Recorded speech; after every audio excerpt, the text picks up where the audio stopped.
Good morning, my friends. How are you today? Oh my goodness, today we have such a busy day, and I can't wait to share my day with you. Today I am going to a Boston Red Sox game. My daughter's ex-boyfriend invited my husband and I and my daughter to come along to a Red Sox game with him. He lives right across the street from Fenway Park, and he loves it when we come, grab some pizza, go up to the rooftop and have dinner, and then walk across the street to the game. So it's so much fun. I'm really looking forward to spending that time with Raj and with Lauren and my husband and heading out to go see a ball game. It's one of those, things that we do every summer. And this summer we got rained out. We have not yet been to a game. Today it was supposed to rain, but it looks like they've put that off and things are going to be good. So I'm heading to a Boston Red Sox game. I'll be going early this afternoon. So I have a lot to do in order to get things ready for the upcoming week for Sue Pelland Design. So let me tell you what I am doing. Well, first of all, you know that I teach 2 workshops every month for our Ahead of the Curve members. So I've just finished getting our September workshop ready. And so that workshop is ready to go, which means it's time for me to work on October. So this is our September block for the Ahead of the Curve membership, almost in Baltimore block.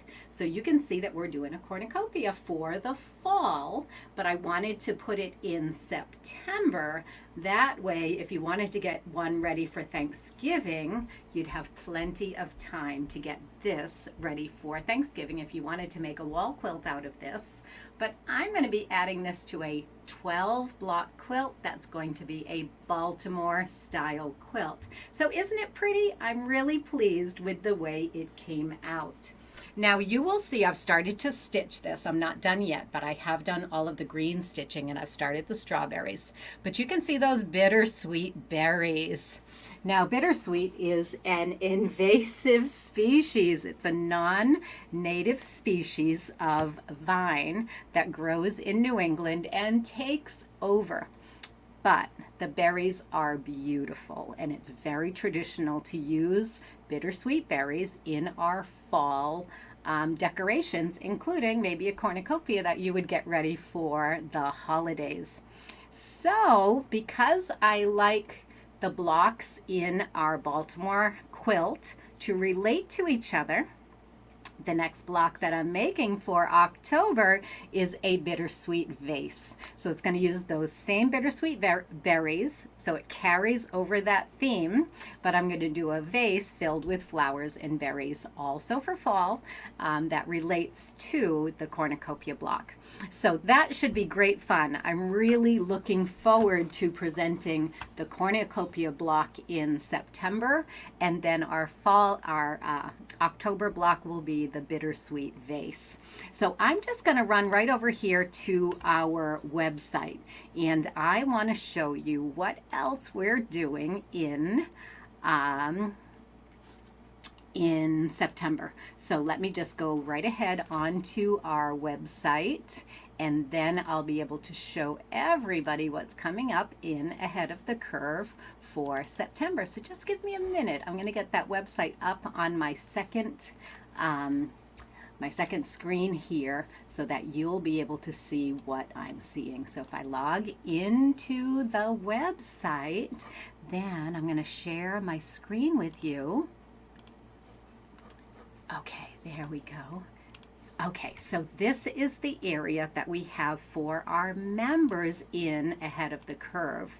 So if you're on our website and you go to the member student content page, then you can see what's coming up for Ahead of the Curve membership.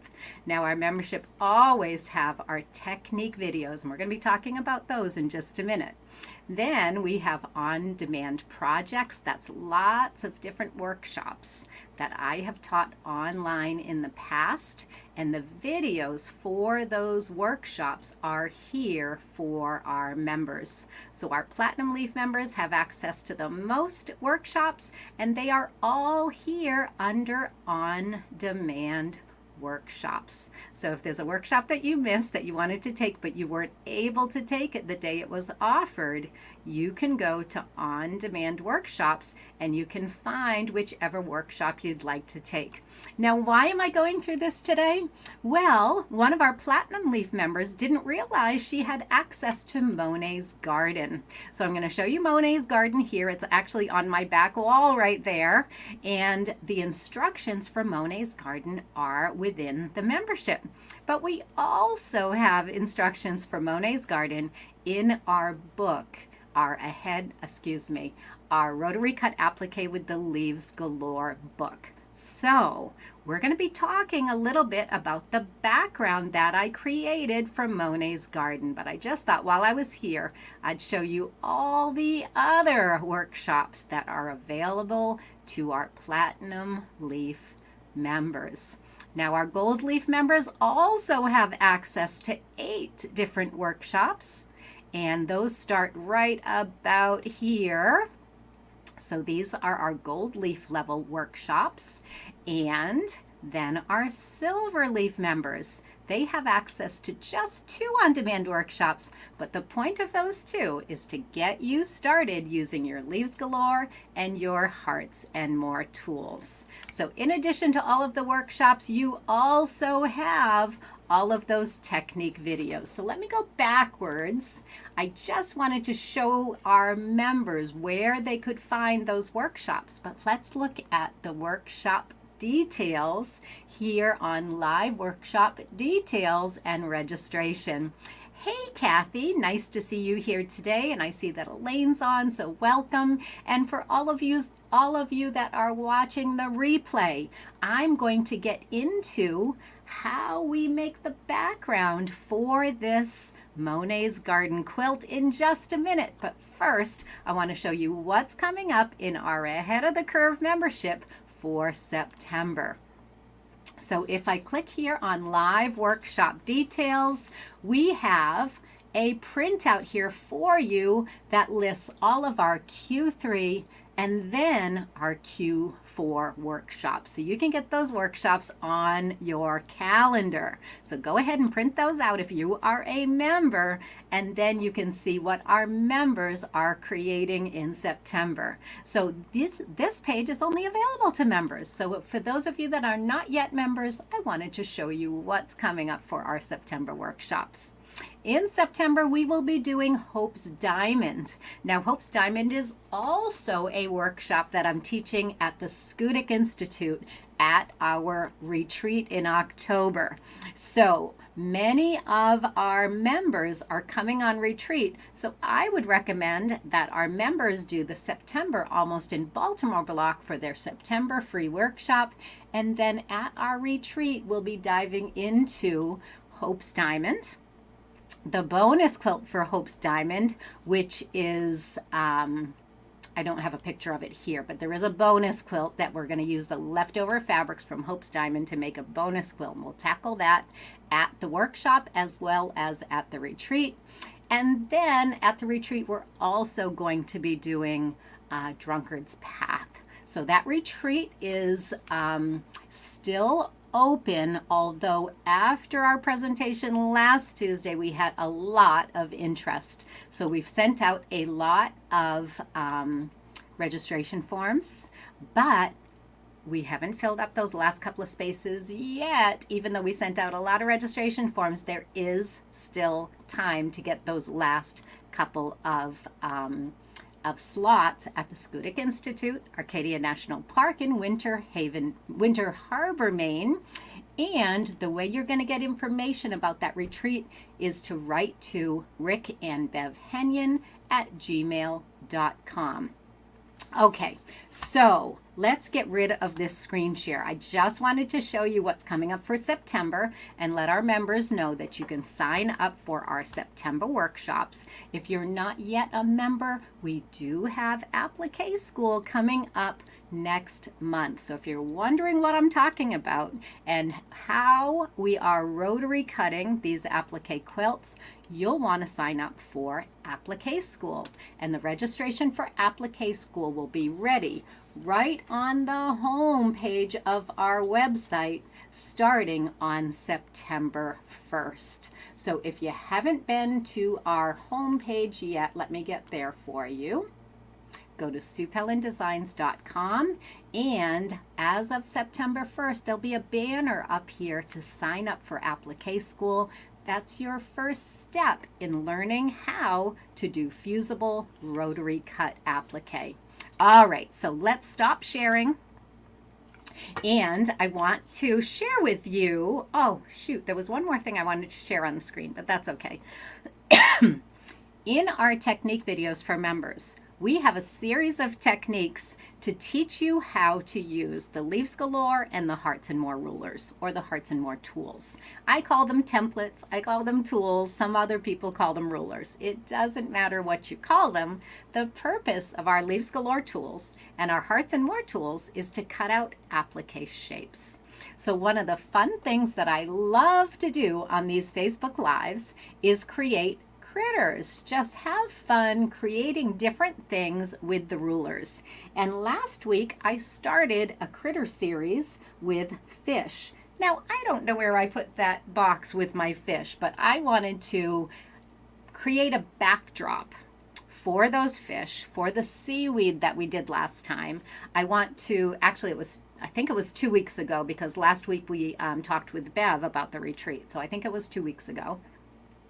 I want to create a backdrop for that critter series that's going to be all about underwater creatures and underwater, maybe coral and seaweed and things like that. So we're going to have some fun playing with some underwater creatures. Now you may remember on our critter series in the past, we have made things like our lobster. I have an adorable little crab that we made. So where would you find how to make this lobster? I can't tell you, because we have been doing the critter series on and off on Sewing and Slippers with Sue here on Facebook Live for the past couple of years. So one of my projects is to go through all of the Facebook Lives and find where I did these critters and then list those for you so you could find the specific Sewing and Slippers episode where I made the lobster. So that's one of my projects, and actually Penny's going to be helping me with that. That way I can create a pattern from those instructions, and those patterns are available to our members in the member student content. Of course, it's available to everyone if you can find the episode where I did it, but we do have that organized really nicely for our members. And in addition to our garden series that is currently available for our members, and I'm going to share this with you so you'll know where to find the garden series. Okay, so our session 17 under our technique videos. So if you go back one page, our members have access to all of these technique videos. So when you go into technique videos, let's see, let's do that. Okay. Then you are going to have all kinds of videos and information that you can print out in order to learn how to use your Leaves Galore and the Hearts and More tools. So you've got all of these videos, all of these technique sheets, all different lessons to teach you how to cut all of the different standard shapes with your Leaves Galore and your Hearts and More tools. But then when you want to go off of the standard shapes and you want to just have some fun with me, we have created PDF patterns as well as the videos for making all of our critters that you might find in the garden. So we have our ladybug, turtle, the little bee, we've got our owl, a dragonfly, we have a hummingbird. We've added a few to this critter series, but we haven't yet added them to the membership yet. So we're going to be adding a few more critters. Then we're going to create a whole separate series for our underwater creatures, and that will be session 17, Critter Series 2, Underwater Creatures. So that is what we are working on today. We are going to start. Let's stop sharing that screen, and I'm going to take off this, and I'm just going to show my Sue Pelland Designs website so you know where to find all of that information if you're a member. If you're not a member, join ahead of the curve and you'll have access to all of that fantastic information. But today I want to show you how we're going to make the background for our critter series that's going to feature underwater critters. So this quilt is one of the quilts that I made in my first book. And so the technique that I used is creating wavy fabric. And the technique for creating wavy fabric is in the Rotary Cut Applique book. Now, if you don't have one of these books yet, you're going to want to get your hands on one, because I'm down to like our last, I don't even know, maybe 24 books or so. I'm going to keep 12 for myself, just for gifts for people, things like that. But I'm down to, on my website, I think about 24 books. After that, I may or may not publish through Amazon, but the quality of that book is never going to be the same as the publisher that I'm currently using. But we are at the last box of our books. So even if I do upload the PDFs to Amazon and they print on demand, you're never going to get the quality of the book that we have right here. But I'm not going to say it's never going to be available, but I haven't figured out that those steps needed to publish on Amazon yet, and it might take me a while. So if you want one of these books and you want to create wavy fabric, you're going to need to grab the book really soon. So when I'm creating wavy fabric for something like the Monet's Garden quilt, what I do, and it's the same exact technique that we used last week to create our Spring Fling quilt. We're making a background of wavy fabric. For Spring Fling, we cut that into borders and bordered our quilt with it. For our Monet's Garden, we cut that fabric into squares on point and made a pieced background with it. For today's project, I'm just going to make a wavy fabric panel. So this wavy fabric panel came out of my Monet's Garden class information. So when I do a class, I have all these samples so that I can show how to do each step. So I have the quilt broken down into different steps. Those are called step outs. So this is one of the step outs for making Monet's Garden. So how do I get to this point? How do I make this wavy fabric? That's what you're going to find as instructions in the book. So I'm going to go through that very quickly today. I'm not going to give you an in-depth class about that because I just did that class with Janie for those people in the membership doing Spring Fling. But I want to walk you through what's in the book so that if you have the book and you want to create this fabric, I'm going to give you the quick and easy way to do that. So the idea is each one of these curves is a different curve on my Leaves Galore tools. So we might have a 4-inch curve here, a 6-inch curve here, a 3-inch curve here. We're going to use all the different curves to create wavy fabric. And then I'm going to bring that up close to the camera. You can see all different stitches used on those edges. So this is raw edge applique, and I had a piece of my applique up on the wall yesterday when I was on Zoom with my mom, and she said, "What's that on the wall?" It looks like a landscape. It looks like mountains and lakes in the mountains. So I said, oh, isn't that interesting? This is just a sample that I'm making for my critter series. So this is the beginning of my underwater scene.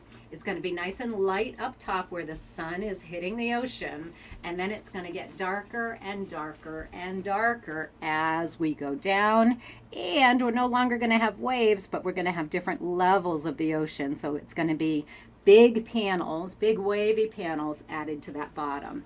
So right now it's probably about half the size I want it to be. I want it to be really long. And I'm going to show you now how I'm going to add that next color. So I'm going to go on to my work surface, and then I'll give you a little demonstration of how I'm going to add that next color. So let me go over to the comments and see. Oh, look at you. The lobster is August 23rd, 2022. Thank you so much for that. All I see is Facebook user, and I'm not sure which Facebook user that is. Is that Penny, or is that Kathy or Elaine? Who is out there that found the lobster on August 23rd, 2022? Thank you for that. You saved me some work. Now I have to find the little crab.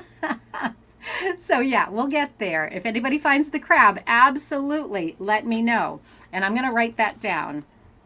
The lobster is August 23, 2022. So one of my jobs is to go relabel all of the Sewing and Slippers with Sue, write down the topic for that day, and create a master list. So that's on our list of projects to do.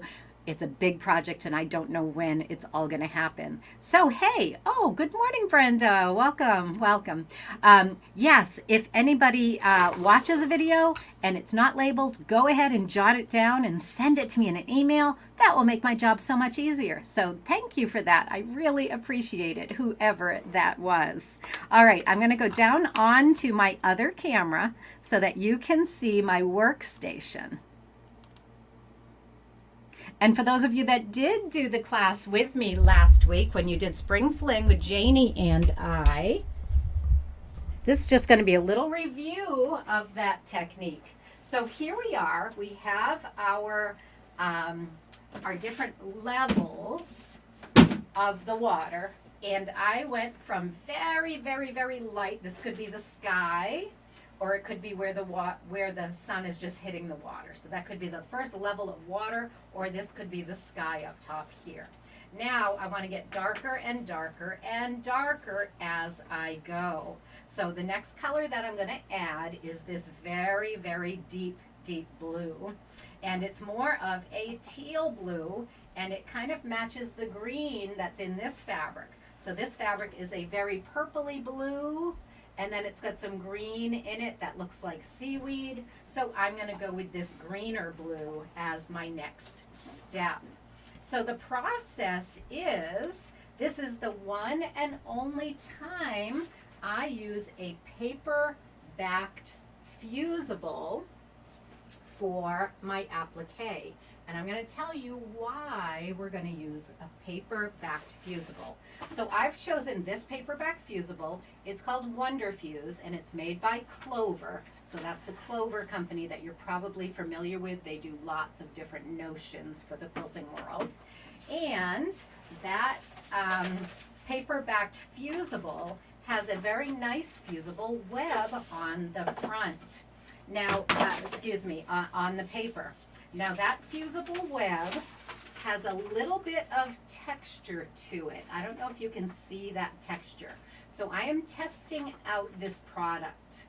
I don't know if I'm going to love it or if I'm going to hate it, but you do need a paper-backed fusible for this process. So I'm trying something new. I'm trying this new Wonder Fuse. So I already have some of that paper out here, and I just folded it in half to make it easier to cut. And because I folded it in half and it was rolled up, I'm just going to lay my ruler on top of it so I can easily cut a piece of this papered back fusible using my tools. Now let me grab this piece of fabric again. The last wave that I put on my panel looks like a 6-inch curve. Let me just test that. Yeah, that's my 6-inch curve right here, and that's the last wave that I added to this panel. Then up above, there is looks like a 2.5-inch wave. So for this next one, I either want to do a 4-inch wave or maybe a 3-inch wave. I think I'll do the 4-inch wave. Doesn't really matter, any one would work. And as I get down into the water, these waves are going to get deeper and deeper. So I only have 3 or 4 inches showing on most of these colors, but as I go down, I'm going to show more and more. So I don't have to add as many layers. And because there's no waves really under the water, there is towards the surface, but under the water, it's just different levels and different depths and different colors of the ocean. So I'm going to make these much deeper, and this one I'm going to cut with a 4-inch curve. So let's turn my paper around here, and I'm going to cut off this 3-inch curve that I marked, or that I cut earlier. I'm going to get rid of this 3-inch curve because I don't want to cut a 3-inch curve this time. I want to cut a 4-inch curve instead. So let me just trim off this 3-inch curve, and I'm going to leave a little bit of space. That way if I want to do more 3-inch curves, I certainly can. So I'm going to cut off this piece and save that for later.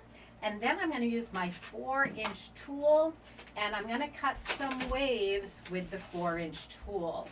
Now, if you're cutting waves, you want your waves to be up and down, up and down. And in order for that wave to go up and down right here, I need that line right here that goes right through the center of this wave.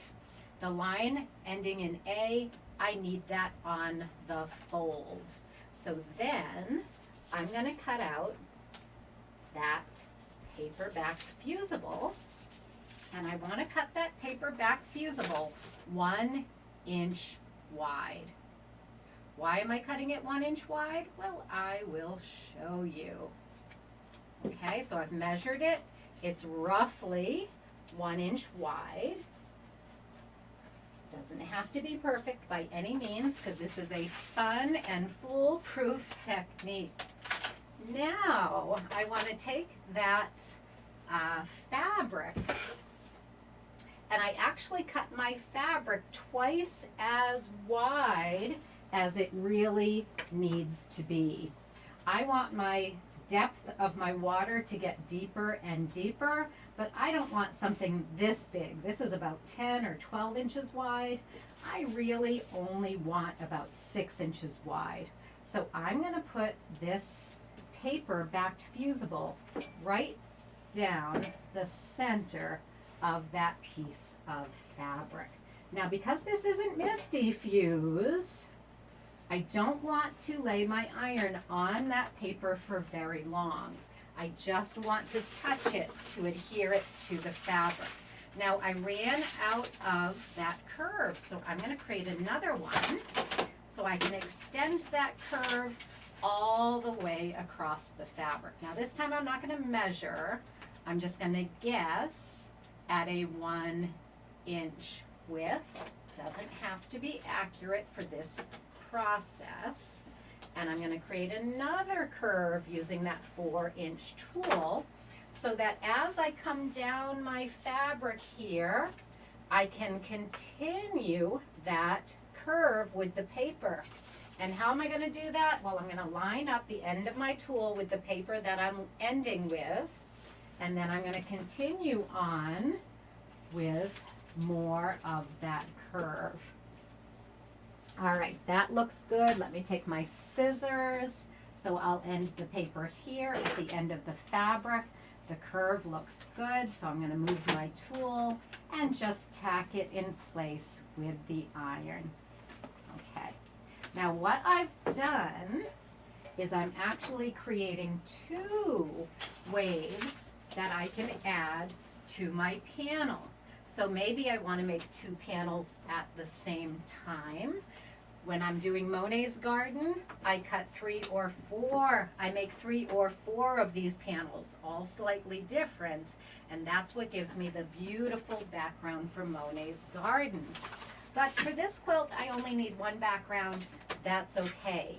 I know I'm going to make water again, so I'm actually preparing 2 pieces for this panel at the same time. So what I'm going to do is I'm going to cut apart this fabric halfway through that piece of paper. So I end up with a 1/2 inch of fusible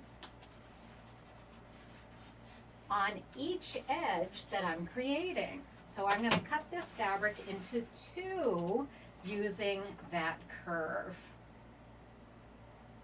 All right, so if you want to work and make an underwater scene with me, you could take a yard of 42-inch wide fabric and just use that for your watery background. I decided to go one step further and make this beautiful wavy background for that underwater scene. So over the next few weeks, as we're making some underwater critters, you can either work with just a solid background, or if you want to work along with me, you can create your own wavy background to put your critters on. So now it's as simple as removing that paper backing. Now, why did we use a paperback fusible instead of the Misty Fuse?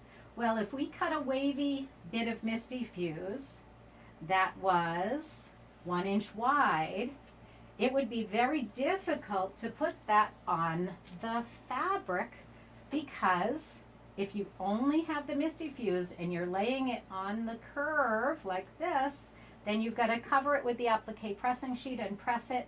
That's much easier to do with the paper-backed fusible than with the Misty Fuse. So you will almost never see me using something other than Misty Fuse, but for this one project, this is the only time I'm going to use a paper-back fusible. So here I am, I've got my wave, and I've just turned it down so I can see where that fusible ends. And I'm going to pull that down to the bottom of this piece of fabric so that when I flip this up, I know that the fusible is on the upper fabric. Okay? I don't want to be fusing this fusible to my ironing board. Make sure there's fabric under there. You can feel it with your fingers that there's fabric under that last 1/2 inch of the wave. And now I'm just going to press this in place. Okay, so initially I was going to make a 36-inch wide panel, and then I was making my panel in class the other day, and everybody else was making 24-inch wide panels, and I ended up creating a 24-inch wide panel by mistake. So I'm going to continue that. I'm going to continue to make a 24-inch wide panel, and then I'm going to make a separate one with the extra 12 inches of fabric that I have here. So I've got a second panel started that's really narrow. This one's only 12 inches wide, and I'm going to continue on that narrow one with this piece as well. So this will be fun to have 2 different panels. One is going to be long and skinny, and one is going to be 24 inches wide. Now be careful on the ends of your fabric. If you have fusible here, you don't want that to fuse to your ironing board. So just make sure you're only going from one end of the fabric to the other and not fusing that down to your ironing board. Okay, so this is how we're going to go about making our wavy fabric. And I'm going to now come back to you with my other camera so we can talk about the next steps. So the next step for me is to be sewing our fabrics together. They are now fused together, but they need to be sewn together because that's really what's going to secure these layers. So I started up here, and I'm working with all different settings on my sewing machine. So I've got some really interesting stitches on my sewing machine. So you can do applique without doing blanket stitch applique every time. We can use all the decorative stitches on our sewing machine. And one of the things that I love to do is to go over here to my thread wall, and I love to find all these beautiful threads that have all of those gorgeous colors in them. So one of my favorites for the darker colors is this one called Storm, and that is from Wonderfill. So I'll probably be using Storm for the rest of these dark colors. And then I've got a color called, let me get my thread chart so I remember what it's called. Let's see. One of the colors is called Peacock. That's this one right here that has the kind of the bluish, that greenish color is called Peacock. So if my waves get more into the blue, to the green area, I would use this one. But I really love this one right here. And I think that one's called Sea Blue. Pretty appropriate, right? So those are the variegated threads that I love to use from Wonderfill. And we do have those packages of the Wonderfill threads, but we also have the bigger spools as well.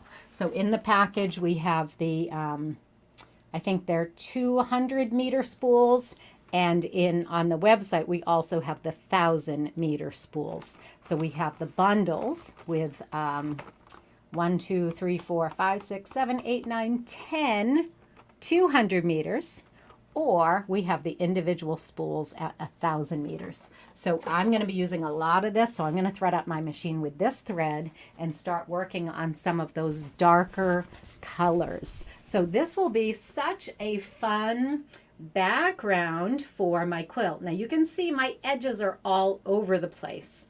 One thing you want to do when you're doing this technique is make sure your edges are going straight. I'm going to end up losing a couple of inches here on an inch on each side in order to straighten out this panel. So what are my thoughts on this thin little panel versus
All right, we're going to check our settings. Let me know if our sound is better. Okay, I think we're good. I think we're good. Give me a thumbs up if our sound is good. I'm testing my microphone here and it all sounds good. You're back, you're back, you're back, you're back. Okay, so sorry. So I know that because I was talking about that small little panel, did you hear what I was talking about brain training? You probably missed what I said about brain training. So let me know, did you hear what I said about the book or did you just see me pointing to the book?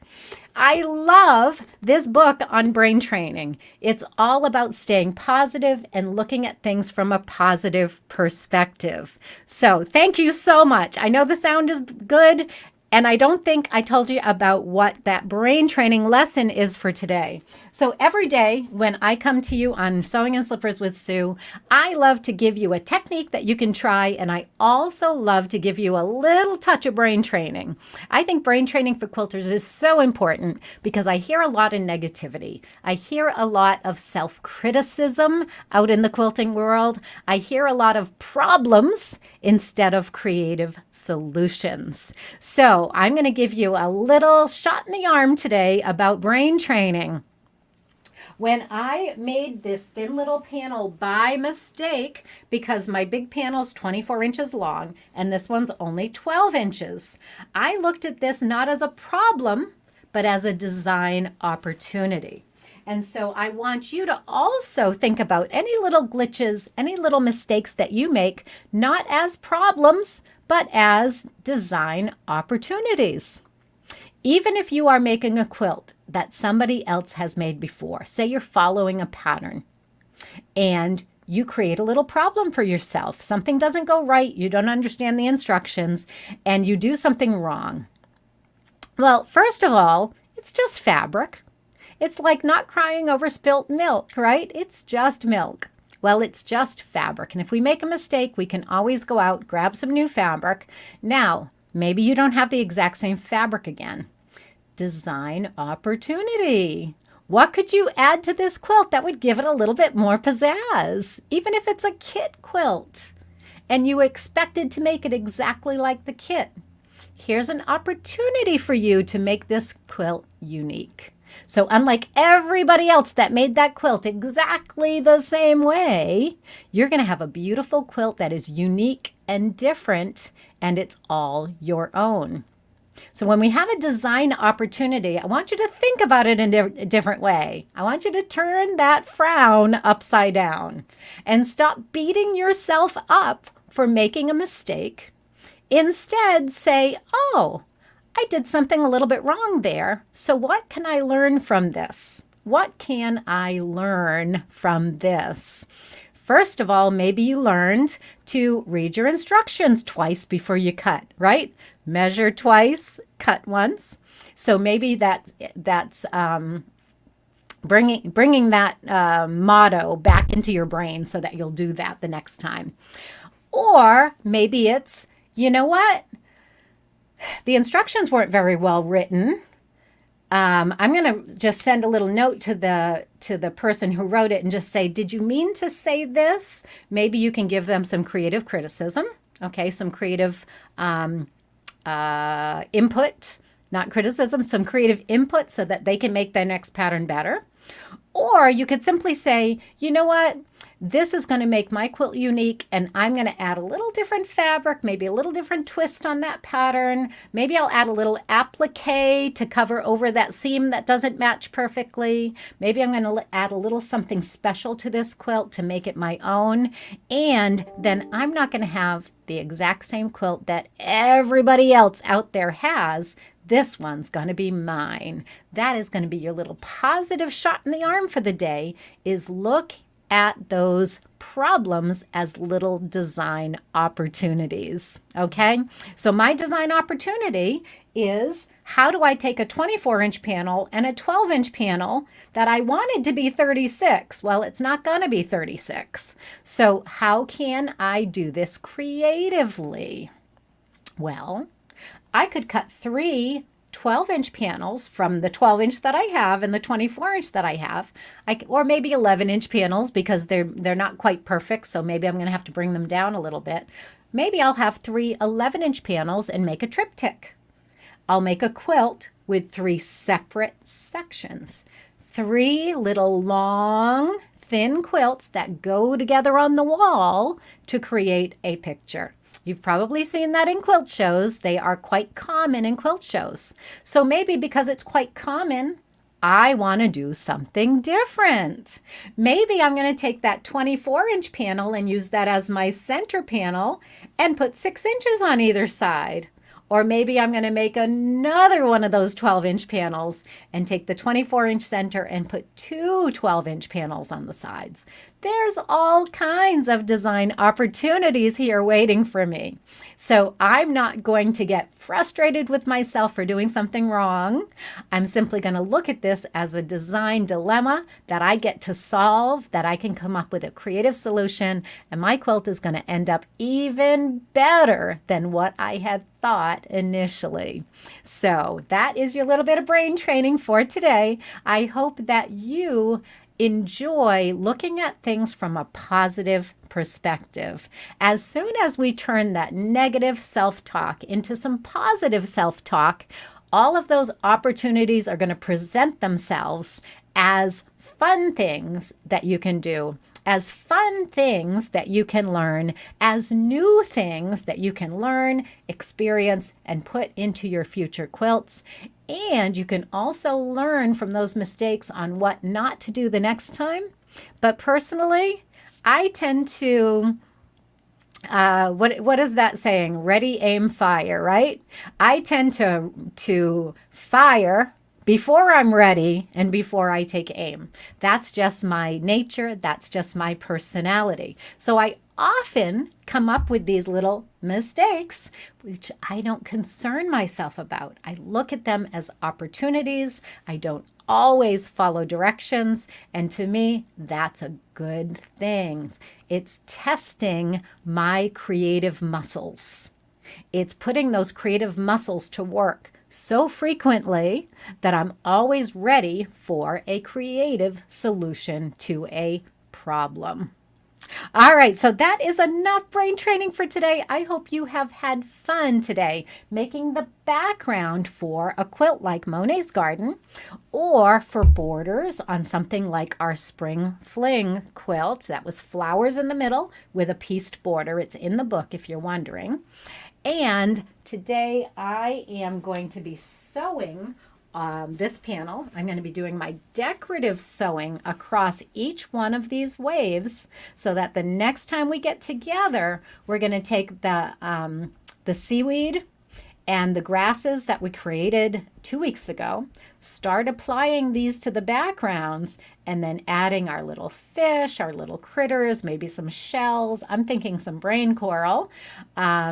I think the lobster is going to go on this quilt as well as the crab. So if anybody comes across the crab in a previous Sewing in Slippers with Sue, let me know the episode, not the number, because we're just starting to give these sessions an episode number so that we can then go back and number all the previous episodes, put a little description in there of what you're going to see in the episode, and then we'll eventually come up with a log of all of the different episodes that we've ever done. Yes, you just ordered the Leaves Galore. That's wonderful, Margaret, because as I said, they are on their way out, and I'm not sure how I'm going to handle it once I'm out of books. I do think I'll probably do publishing on Amazon, which is print on demand. So I know the quality is not going to be quite as good, but I think it's better to have the book than not have the book. So it's going to take some work on my part to get that over to Amazon as a PDF that you could print on demand. So best off getting it now. I also have no idea what the pricing is going to be like on the new books with print on demand. Okay, a log would be great, wouldn't it? I know, I cannot wait.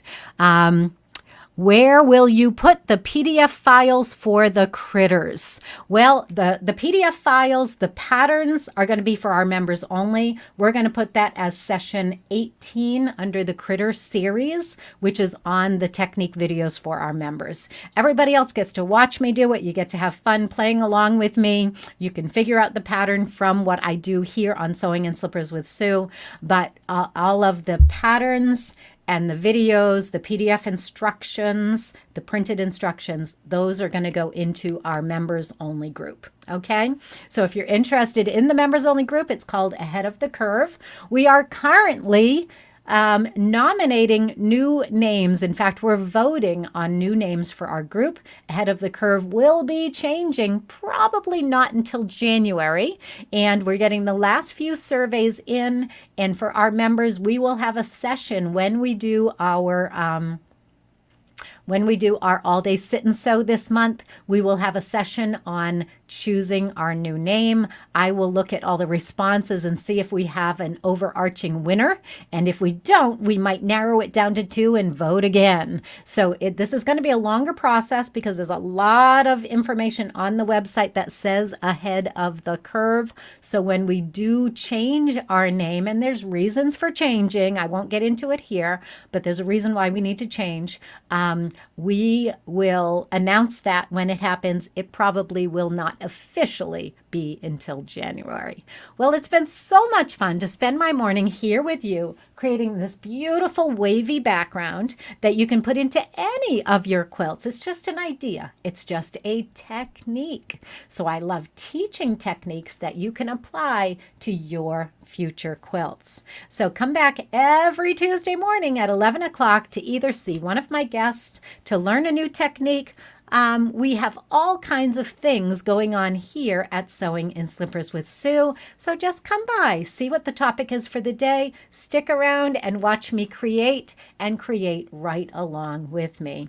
I love inspiring you to make creative applique quilts, and I hope that you will come and join us for Ahead of the Curve, where you will learn to use your Leaves Galore and your Hearts and More tools for Rotary Cut Applique.